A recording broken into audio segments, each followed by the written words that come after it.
அவரோட உருவத்தை கேலி பண்ணும் விதமாக குண்டமக அப்படின்னு தான் என்கிட்ட கேவலமாக பேசுவார். நீங்கள் நான் பேசியிருக்கிற இந்த விஷயத்தை போய் சீமான்ட்ட கேளுங்க, ஆதாரத்தை காட்ட சொல்லுங்க அப்படின்னு கேன்ட்டு போவார்.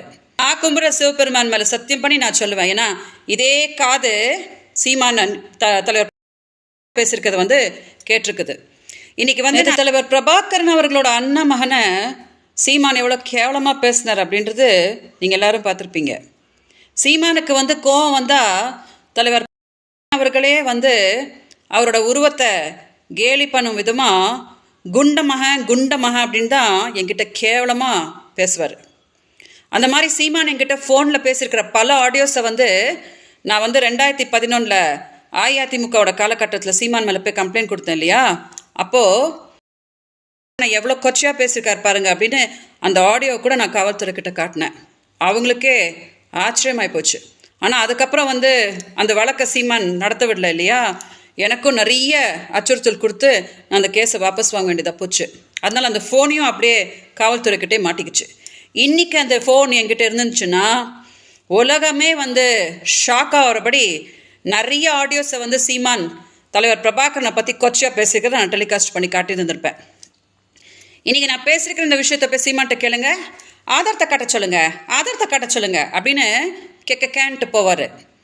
சீமான்ட்ட நான் சொல்கிறேன், நேற்று மீடியா முன்னாடி சொன்னார் இல்லையா, என் மகனுக்கு தலைவர் பிரபா பெரியப்பா அப்படின்னுட்டு, அந்த குழந்தை மேலே சத்தியம் பண்ணி சொல்லுங்க சீமான், தலைவர் பிரபாகரனை நீங்கள் பாடி ஷேமிங் பண்ணுற விதமாக குண்டமக அப்படின்னு நீங்கள் சொன்னதே கிடையாது அப்படின்னு சத்தியம் பண்ணி சொல்லுங்கள். நான் கும்புற சிவபெருமான் மேலே சத்தியம் பண்ணி நான் சொல்லுவேன். ஏன்னா இதே காது சீமான் தலைவர் பிரபாகரனை கொச்சையாக பேசியிருக்கிறது கேட்டிருக்குது. இன்றைக்கி நான் தமிழ்நாடு மக்கள்கிட்ட ஒரே ஒரு விண்ணப்பத்தை தான் வைப்பேன். சீமானுக்கு மக்களுக்கு எதுவும் நல்லது பண்ணணுன்ற எந்த ஒரு எண்ணமும் கிடையாது. அரசை துன்படுத்திக்கிட்டு மக்களை ஏமாற்றிக்கிட்டு தலைவர் பிரபாகரனை கொச்சப்படுத்திக்கிட்டு சீமானுக்கு இருக்கிற ஒரே நோக்கன்றது பணம் பண்ணுறது மட்டும்தான். எல்லாரையும் கொச்சப்படுத்திட்டு இன்றைக்கி தமிழ் பொண்ணு அவரோட சுயநலத்துக்கு நீ என்னோடய தமிழ் மக்கள் கூடயே வாழ விடாமல் கர்நாடகாவில் எப்படி நான் துன்பப்படுத்திட்டுருக்கேன்றது நீங்கள் எல்லாம் பார்த்துட்டு தான் இருக்கீங்க.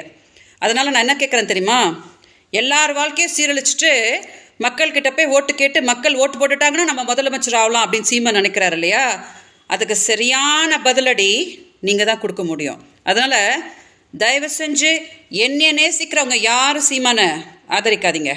மீடியா தயவு செஞ்சு இந்த வீடியோவை மக்கள் பார்க்கும்படி டெலிகாஸ்ட் பண்ணுங்கள்.